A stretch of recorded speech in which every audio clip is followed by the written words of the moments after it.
Hello అండి, అందరికీ నమస్తే. ఈరోజు మన రెసిపీ రవ్వ కేసరి అండి. ముందుగా ఇలా స్టవ్ వెలిగించుకొని గిన్నె పెట్టుకున్నాను.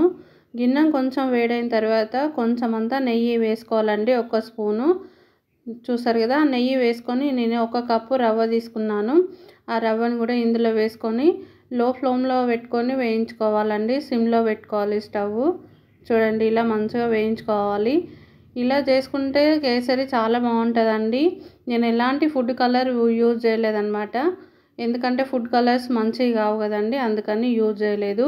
చూడండి, రవ్వ మంచిగా వేగింది. ఆ తర్వాత నేను ఇందాక వాటర్ వేసిన కప్పుతోటి 1 కప్పు రవ్వ తీసుకున్నాను. 2.5 కప్పుల వాటర్ తీసుకోవాలండి. చూడండి, 2.5 కప్పుల వాటర్ వేసుకొని ఇలా మంచిగా కలుపుకోవాలి.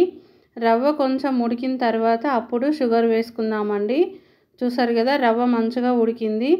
ముందే షుగర్ వేసామంటే రవ్వ ఉడకదండి, అందుకని మంచిగా రవ్వ ఉడికిన తర్వాత షుగర్ వేసుకోవాలి.